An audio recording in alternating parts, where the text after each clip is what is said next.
Il est 19h, mesdames, messieurs, bonsoir et merci de votre présence. On prend de la hauteur ce soir en allant vers Vaïbé, non loin du captage du lieu-dit Gouloué, avec les agents de la police de l'eau et de l'environnement, l'ADL et la police nationale réunis autour d'une opération de surveillance des points d'eau.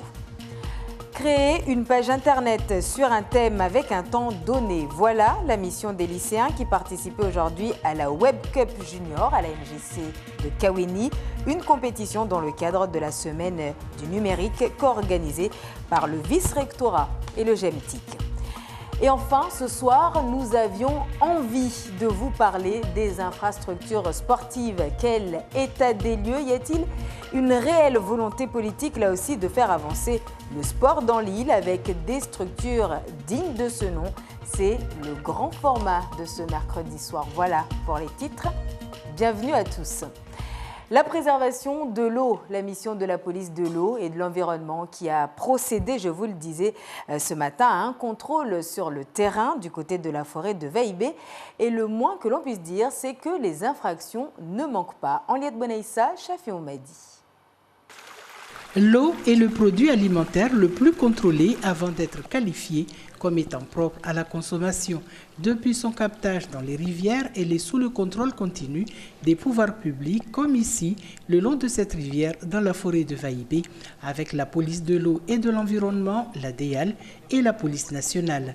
Une opération menée conjointement dans le cadre du BICEN, la mission interservice de l'eau et la nature.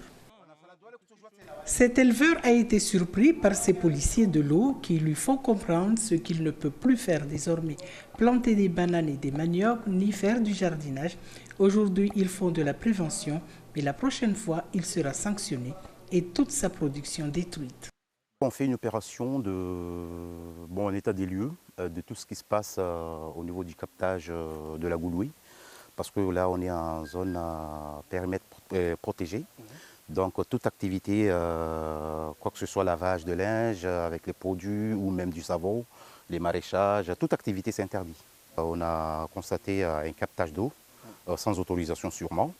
Et puis on a trouvé un laventière qu'il avait avec du savon, mais comme c'est interdit, donc il n'a pas le droit. Mon objectif pour moi, c'est de détecter des constructions illégales. Comme vous l'avez pu le voir précédemment, on a déjà remarqué 3 constructions illégales, dont une mosquée. Voilà, en zone naturelle. Loin des regards, des personnes ont extrait ces pierres de la rivière pour construire des habitations. À l'aide de ces tuyaux, l'eau y est captée directement pour arroser les jardins et abreuver le bétail.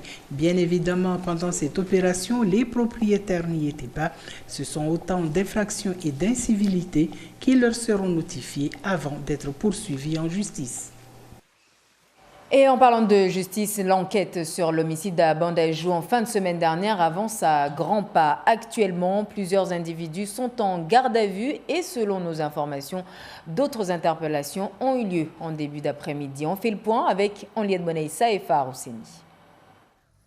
Au total, ce sont 8 individus qui ont été interpellés par les policiers de la BAC et de la Sûreté urbaine dans le cadre de l'enquête sur le meurtre présumé de Sergent, ce jeune de 22 ans, dont le corps a été découvert la semaine dernière dans une ruelle à Kawini-Bandajou. 4 ont été appréhendés hier soir, 2 à Bandajou et 2 autres à Mtsamoudou, dans la commune de Bandrélé, où ils s'apprêtaient à quitter Mayotte par Kwassa pour Anjouan. Tous membres d'une bande que les forces de l'ordre soupçonnent d'avoir participé à ce meurtre. Placés en garde à vue au commissariat de Mamoudzou, l'un d'entre eux a été présenté dans la soirée devant le juge d'instruction, puis le juge des libertés de la détention. Il a été placé en détention provisoire. Cet après-midi, ce sont 4 autres individus qui ont été interpellés à Kawini. Ils sont tous en garde à vue. Dans les prochaines heures, toutes ces personnes seront présentées au parquet. C'est dire que l'enquête sur cet homicide progresse. Le corps de sergent est toujours à la morgue au CHM en attendant l'autopsie. Et à noter que l'autopsie a été réalisée hier et révèle que la victime a subi un traumatisme crânien sévère, nous rapporte le procureur de la République. Elle est menacée de fermeture pour ne pas avoir respecté les règles inhérentes à l'ouverture d'une école privée. Je vous parle de l'école Je veux savoir, basée au carrefour de Chiconi. Un non-respect des règles que ne veut entendre les parents d'élèves. Ces derniers souhaitent à tout prix sauver leur école. Yasmine Jafar, Anastasia Laguera et Assadi Razafitseno. L'école privée Je veux savoir est à l'agonie après seulement une année scolaire d'exercice. 63 élèves de la maternelle à la CM2 y sont inscrits pour 230 € par mois. Mais à la rentrée prochaine, les parents devront peut-être leur trouver un autre établissement. Les fondateurs n'auraient pas respecté les procédures légales, à commencer par le bâtiment lui-même. Il ne répond pas aux normes de sécurité exigées pour recevoir du public. L'ADA nous a envoyé un avis défavorable, enfin l'a envoyé à la mairie, pour une raison qu'on serait sur un terrain à aléa moyen de mouvement de terrain. Donc la propriétaire a déposé un recours contre justement cet avis défavorable, au motif que justement le plan de prévention des risques naturels qui a été évoqué pour nous envoyer l'avis défavorable n'a pas fait l'objet d'une publication par la mairie de Sada et donc n'est normalement pas applicable sur la commune. Un dossier bloqué, un avenir incertain pour l'école Je veux savoir, mais les parents d'élèves ne veulent rien entendre. Ils militent pour la survie de l'établissement. Dans un département où les écoles publiques sont surchargées, sans compter l'état délabré et insalubre des lieux, beaucoup optent pour les écoles privées pour assurer une meilleure scolarité à leurs enfants. Moi personnellement, j'ai fait le choix d'inscrire mon fils dans une école privée parce que justement l'effectif est moindre et ça lui permet, parce que lui il a des gros soucis en fait de concentration lorsqu'il est dans une classe lambda. Donc avec moins d'élèves, ça permet justement à la maîtresse, à l'instituteur d'être plus concentré sur mon fils. En plus du non-respect des normes de sécurité, s'ajoute le niveau d'études de certains enseignants jugé trop bas par le vice-rectorat. La loi exige au moins un bac+3. Actuellement, le problème du vice-rectorat, c'est qu'il nous demande aussi des exigences en termes de niveau d'études du personnel qui ne sont pas forcément appliquées dans leurs établissements également. Je ne comprends pas vraiment le but de justement cette envie de faire fermer l'école au vu justement des problèmes de scolarisation des enfants à Mayotte. Pour l'heure, l'école Je veux savoir ne peut pas démarrer les inscriptions pour la rentrée prochaine. Le calendrier presse. Parents et enseignants sont déterminés à sauvegarder l'école. Plusieurs manifestations sont prévues. Une pétition est déjà lancée. La cause a déjà recueilli 505 signatures. Et contacté sur ce cas, le vice-rectorat affirme que non seulement l'école Je veux savoir a commencé son activité avant de transmettre son dossier de déclaration d'ouverture, ce qu'il ne faut absolument pas faire. De plus, le dossier de l'école est incomplet tout simplement, d'où son rejet. Au chapitre social, la grève qui se poursuit du côté du concessionnaire SMCI à Kawéni. Depuis vendredi, 30 salariés sur 37 ont cessé le travail et toujours pas de négociation en vue avec leur direction. Celle-ci a décidé de faire sous-traiter la réparation des véhicules sous l'œil médusé des grévistes, de quoi dégrader encore plus le climat social au sein de l'entreprise. Je rappelle que les employés demandent entre autres revendications une augmentation de salaire. Et au laboratoire de Mayotte, direction et grévistes se disent tous deux ouverts à la discussion, mais sans se mettre pour autant autour de la table. C'est à coup de communiqués de presse que les deux parties se disent prêtes à négocier sur la mise en place d'un 13e mois, d'une mutuelle et d'une grille salariale, entre autres. S'agissant de la revalorisation salariale, la direction parle d'1% quand les grévistes veulent une augmentation de 30% sur 3 ans ou 20% dès cette année. Bref, le mouvement se poursuit au laboratoire de Mayotte, mouvement qui en est à sa 2e semaine. À retenir également dans l'actualité cette semaine, je vous le disais, dédiée au numérique à la MJC de Kawéni. L'opération a été mise en place par le vice-rectorat et le GEMTIC, le groupement des entreprises mahoraises des technologies de l'information et de la communication. Aujourd'hui était organisée la WebCop Junior. Objectif pour les lycéens, créer une page internet en 5 heures sur le thème de la musique. Bibi Maria Malidi, Ibrahim Dogo. Celle-ci, la page blanche, elle est absolue. Ouais. Et la page et le rôle nav, il est relatif. Voici l'équipe La Vache qui rit, composée d'élèves de première STI 2D, sciences et technologies de l'industrie et du développement durable du lycée Younoussa Bamana. Tout comme leurs concurrents, ils souhaitent l'emporter, mais pour y arriver, ils doivent se surpasser. On avait mis des positions et lorsqu'on veut rajouter d'autres choses, il faudra les mettre en relative avec ce qu'on avait mis avant. Et lorsqu'on ne sait pas comment faire, ça décale tout Et des fois, on n'arrive pas à faire, on est obligé de tout recommencer. Et nous, c'est le reggae, donc on a choisi plutôt les couleurs africaines, jamaïcaines, vert, jaune, rouge. On a pris des icônes du reggae comme Bob Marley. Cybercup du lycée Tani Malandi, tout comme les 8 autres équipes qui participent au concours, a une stratégie pour se démarquer. Ça me passionne beaucoup parce que j'ai une bonne équipe, on travaille en groupe. Lui, il fait le codage, moi je cherche les informations, lui il va faire la mise en page et lui il va rédiger le texte. C'est un travail en groupe. On va s'aider mutuellement. Pour cette première édition de la Web Cup Junior, le vice-rectorat et la GEMTIC, organisateurs de ce concours, ont souhaité mettre l'accent sur la création d'une page web. La difficulté à Mayotte, c'est qu'on a très peu de jeunes qui osent aller vers ce type de métier parce que souvent ils se disent c'est trop scientifique, il faut être bon en maths, enfin voilà, il y a des préjugés. Et ce type de concours, ça permet un petit peu de montrer que non, on n'a pas besoin d'être très bon en mathématiques pour faire une page web, on a besoin d'autres compétences aussi. Et ils en sont tous capables. C'est l'équipe Les Cookies du lycée de Kaweni qui ont remporté le concours. Chaque membre de l'équipe a reçu un ordinateur portable avec un disque dur externe.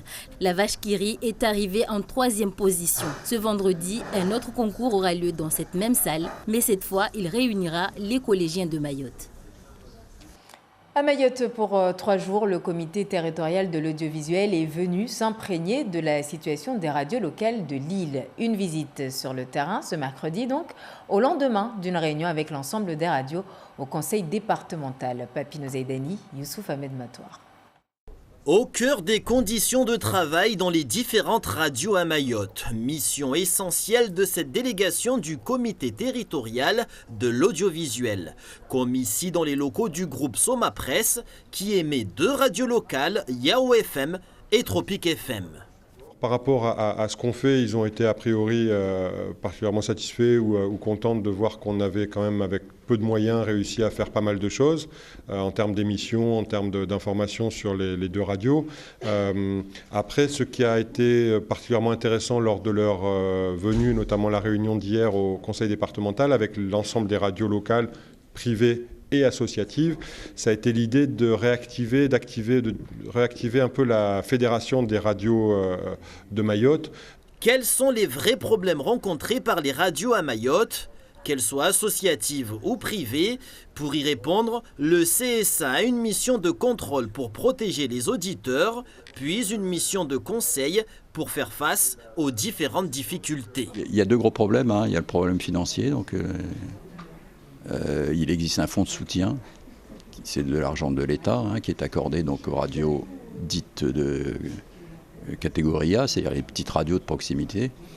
Ici à Mayotte, il y a des gros problèmes pour monter les dossiers. Donc voilà, donc on a essayé de relancer la fédération pour qu'elle assure, qu'elle mutualise tout ça.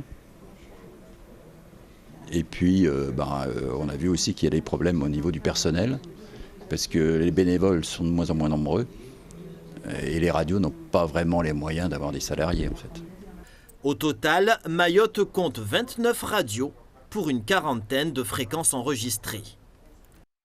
Du sport à présent et du basket avec la déception des supporters puisque pour la 2e fois en l'espace de 3 jours, le match retour des demi-finales de play-off entre Rapide Éclair de Pamandzi et Vautour Club de l'Abattoir n'est pas arrivé à son terme hier soir à la JP de Petite Terre.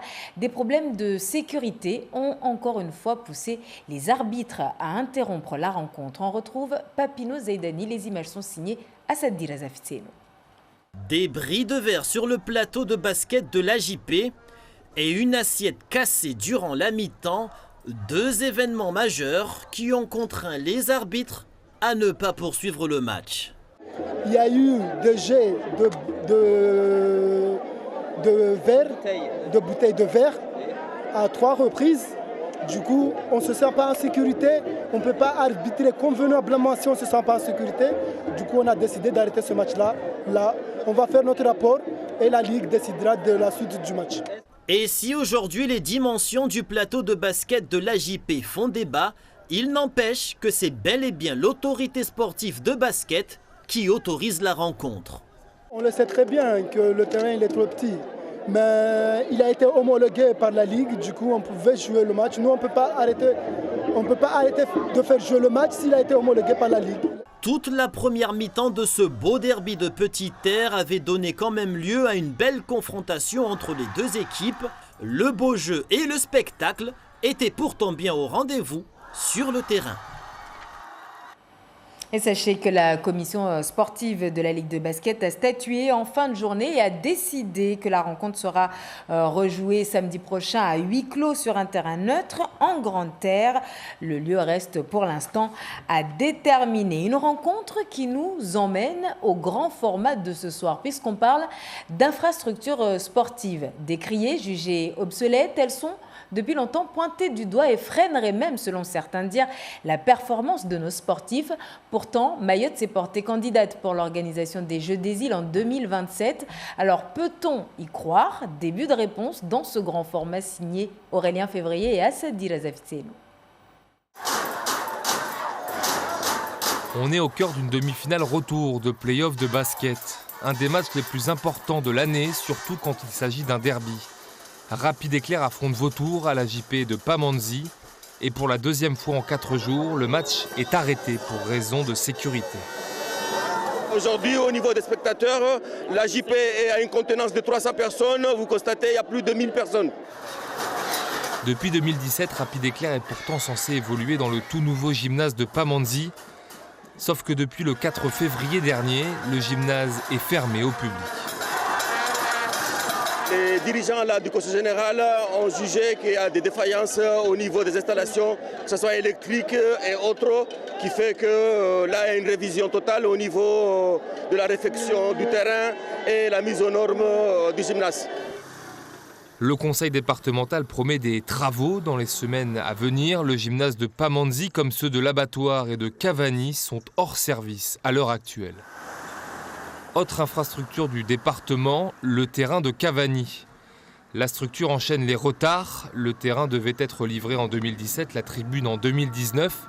Si pour la tribune il faudra attendre 2021, le terrain de son côté devrait accueillir ses premiers matchs officiels après le mois de Ramadan, et notamment ceux du club de Camitou et l'Enrif, l'US Cavani, sans terrain fixe depuis 5 ans. Tous les jours, nos gamins nous demandent quand est-ce qu'ils pourront y rentrer ici pour jouer. Et on essaie de trouver des réponses, mais sans vain. On espère que les décideurs, les autorités vont nous écouter pour qu'ils puissent nous donner ce chef-d'œuvre. Un chef-d'œuvre où la piste d'athlétisme fait tâche après le passage des travaux. Ceux qui pratiquent l'athlé, ils vont peut-être dire la même chose que moi. Ça, c'est pas une piste.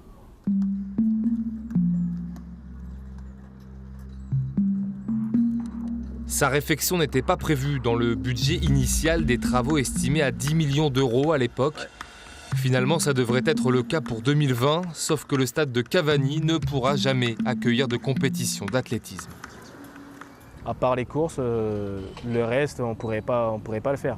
Parce que l'aire de lancer de javelot a été supprimée, le poids pareil, marteau, triple saut en longueur, pareil, c'est tout ça, il n'y a pas sa place, il n'y a pas leur place en fait.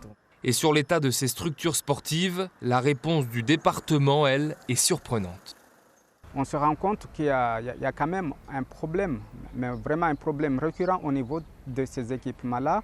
Je ne sais pas ce qui se passe, mais il se trouve que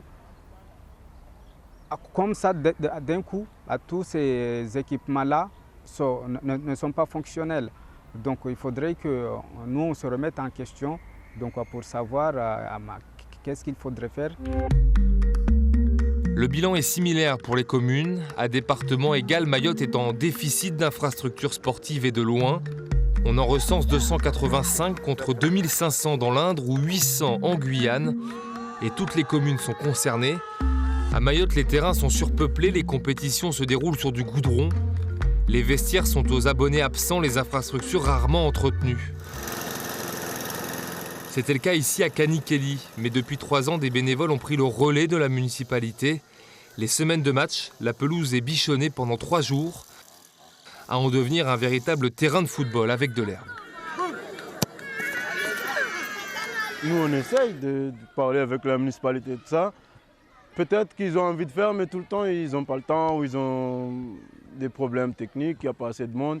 Donc moi, je pense qu'il faut que les gens s'y mettent eux-mêmes, parce que c'est leur terrain et c'est eux qui sont là tout le temps. Et c'est surtout aussi, comme vous voyez là, il y a les enfants qui jouent, ça fait plaisir. Ici, à Mamoudzou, la mairie a signé avec l'AFD en mars dernier un prêt de financement à hauteur de 7 millions d'euros. De quoi satisfaire les ambitions du maire Mohamed Majani avant la fin de sa mandature. Il y a 3 plateaux couverts, il y a celle de Kawini, celle de Bobab et celle de Vaïbé. Et puis il y a une gymnase qui va débuter bientôt là. On vient de notifier les entreprises, donc ils vont commencer les travaux sur le gymnase. Et puis il y a le stade municipal de Tchoumjou. Ces projets seront terminés à la fin d'ici, on espère, d'ici fin décembre. Mais à Mgombani, là où un gymnase doit sortir de terre, Index, le capitaine du TCO, est loin d'être séduit par le discours du maire de Mamoudzou. Franchement, sans vous mentir, j'y crois pas ce projet parce que ça fait des années qu'on nous dit qu'il y a le projet, mais on ne voit toujours pas les travaux commencer. On nous avait même promis qu'à la fin du mois passé, les travaux allaient commencer, mais bof, jusqu'à présent, toujours rien. Avec la volonté de Mayotte d'organiser les Jeux des îles en 2027, la question se pose. Au vu de l'état actuel de l'existant, est-on capable de se doter des infrastructures nécessaires pour accueillir les Jeux? La réponse est tout de suite oui. En moyenne, il faudrait créer une dizaine d'infrastructures et aménager l'existant et rénover l'existant. Si l'État s'est engagé à accompagner financièrement la candidature mahoraise, Mayotte réussira-t-elle à répondre à ce défi à 8 ans des Jeux? L'avenir semble encore trop flou pour l'affirmer.